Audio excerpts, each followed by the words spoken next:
எல்லோருக்கும் வணக்கம். வணக்கம் ப்ரோ.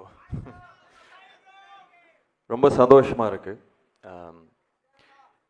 இந்த படம் பண்ணுறதுக்கு பெரிய காரணம் இது அதெல்லாம் இல்லை. Mani sir, Kamal sir, Rahman sir, Simbu எல்லாருக்கூடையும் நடிக்கணும்னு எனக்கு பெரிய ஆசை. இது ஒரு ட்ரீம் கம் ட்ரூ மொமெண்ட் தான் இது. நம்ம யாருங்கிறது முடிவு பண்ணுறது நம்ம பார்க்குற படங்கள், படிக்கிற புத்தகங்கள், மியூசிக், நம்ம மீட் பண்ணுற மக்கள், இதெல்லாம் தாண்டி நம்ம கல்ச்சரில் ஒன்றா இருக்கிறது தமிழ் சினிமா. நான் இவங்கள பார்த்து தான் வளர்ந்துருக்கேன். ஸோ இவங்களோட நடிக்கிறதுக்கு, ஒர்க் பண்ணுறதுக்கு, பக்கத்துலேருந்து அப்சர்வ் பண்ணுறதுக்கு ஒரு வாய்ப்பு கிடச்சிருக்கு. அதுக்கு முக்கிய காரணம் முதல் நன்றி Mani sir. Thank you so much. Thank you so much for believing in me, for trusting me with this role. It means a lot to me. Thank you for everything. And என்னோட ஏதாவது ஒரு இன்டர்வியூ நீங்கள் பார்த்துருந்தாலும் நான் கமல் சாரை எவ்வளோ வர்ஷிப் பண்ணுவேன்னு தெரியும். I am probably one of the biggest fans. So எனக்கு இது பெரிய opportunity.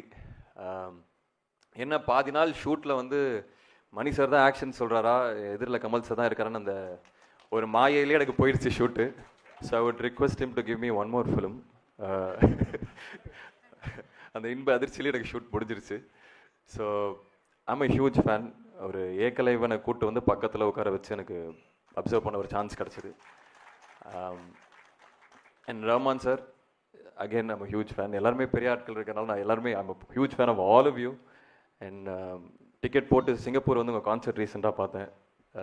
So I'm huge fan. உங்கள் பாட்டு எல்லாத்துக்கும் நான் வெயிட் பண்ணிகிட்டு இருப்பேன். இந்த வாட்டி அதில் நானும் ஐம் பார்ட் ஆஃப் இட்டுங்கிறது I'm just really happy. And Trisha ma'am, George sir, Abirami ma'am, இவங்களோட காம்பினேஷன் எனக்கு இல்லை. I hope we get another chance to work with. And Ravi K Chandran sir, thank you. எனக்கு இது பெரிய opportunity, just to come and learn. அந்த ஒரு பெரிய ஒரு குடும்பத்தில் ஓரமாக அங்கங்கே ஓடிட்டுருக்கிற ஒரு சின்ன பையனை தான் நான் பார்த்தேன். ஐ ஜஸ்ட் காட் அப்சர்வ் இவங்க எப்படி ஒர்க் பண்ணுறாங்க, என்ன பண்ணுறாங்கன்னு. It's a big opportunity for me. And I hope this works big. Thank you very much. Thank you. Simbu sir, sorry. Again a big fan. ரெண்டு விஷயம் எனக்கு ஞாபகம் வரும். ஒன்று, ஸ்கூலில் படிக்கும்போது வல்லவன் ஷூட் பண்ணாங்க. ஸோ டெய்லி அவரை பார்க்கறதுக்கு பல கும்பல் நிற்கும். அதில் நானும் இன்னும் பார்த்துட்டு இருப்பேன். அப்போ ஃபோர்ட் மாண்டியூன்னு நினைக்கிறேன், காரு செம ஸ்டைலாக வருவார். அண்ட் இன்னொன்று, ஓமை கடவுளை பார்த்துட்டு என்னை கூப்பிட்டு, எனக்கு அப்போ ஒரு பழக்கம் இல்லை, என்னை கூப்பிட்டு 1 hour பேசினார். It's a huge thing for me. பெரிய விஷயம் எனக்கு இது. அப்கமிங் ஆக்டர் கிட்ட அவர் கூப்பிட்டு ஒரு 1 hour படத்தை பற்றி, ஒவ்வொரு சீனை பற்றி என்கிட்ட டிஸ்கஸ் பண்ணார். So thank you sir, thank you. And இன்னும் நிறைய